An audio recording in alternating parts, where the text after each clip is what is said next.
স্থানীয় সরকার নির্বাচনের ব্যাপারে সরকার এখনো চূড়ান্ত সিদ্ধান্ত নেয়নি বলে জানিয়েছেন স্থানীয় সরকার উপদেষ্টা আসিফ মাহমুদ সজীব ভুঁইয়া। গুলিস্তানের নগর ভবনে এক ব্রিফিংয়ে তিনি আরও বলেন, নির্বাচন কমিশন এবং রাজনৈতিক দলগুলোর সাথে আলোচনা সাপেক্ষে এ ব্যাপারে সিদ্ধান্ত নেওয়া যেতে পারে। আরও জানাচ্ছেন মাহফুজা মুসলেহি। গেল 15 বছরে আওয়ামী লীগ সরকারের আমলে এমন সহিংসতার চিত্র দৃশ্যমান হয়ে উঠেছিল স্থানীয় সরকারের প্রায় প্রতিটি নির্বাচনেই। অন্তর্বর্তী সরকারের কাছে অবাধ ও সুষ্ঠু নির্বাচনের দাবি উঠেছে বারবার। কেউ কেউ জাতীয় নির্বাচনের পাশাপাশি স্থানীয় সরকার নির্বাচনের কথাও বলছেন।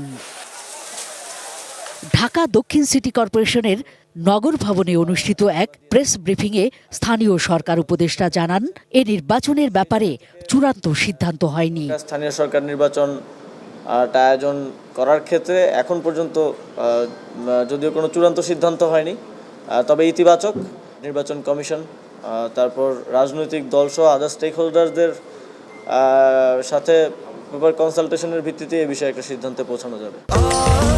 স্বাস্থ্যকর অল টাইম ফ্যামিলি কেক, সব সময় অল টাইম হেলদি লাইফ। ব্রিফিংয়ে জানানো হয়, পিরোজপুরের বিভিন্ন প্রকল্পে টাকা আত্মসাতের অভিযোগে জড়িতদের বিরুদ্ধে বিভাগীয় ব্যবস্থা নেওয়া হবে।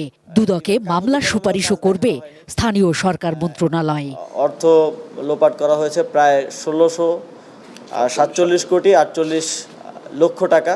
পিরোজপুর ১ আসনের সাবেক মন্ত্রী সম রেজাউল করিম, পিরোজপুর ২ আসনের সাবেক সংসদ সদস্য মহিউদ্দিন মহারাজ, সাবেক সদর উপজেলা চেয়ারম্যান মেরাজুল ইসলাম ও সাবেক নজিরপুর উপজেলা চেয়ারম্যান জনাব নূরে আলম শাহিন রাজনৈতিক ও প্রশাসনিক প্রভাবের সম্পৃক্ততার বিষয়টি প্রাথমিক তদন্তে উঠে আসে।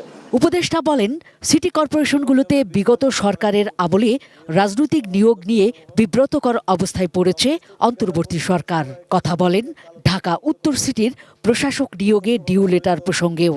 সোশ্যাল মিডিয়ায় দেখলাম যে উত্তর সিটি কর্পোরেশনের প্রশাসক নিয়োগ দেওয়ার জন্য আমি সুপারিশ করেছি। এখনও কিছু লোকজন রয়ে গেছে যারা এই সরকারকে নানাভাবে বিব্রতকর পরিস্থিতিতে ফেলার জন্য এ ধরনের ঘটনা ঘটাচ্ছে।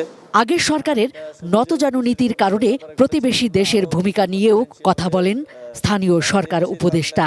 আমাদের যদি বন্দি বিনিময় চুক্তি। Mahfuza Muslehi, ATN news, Dhaka.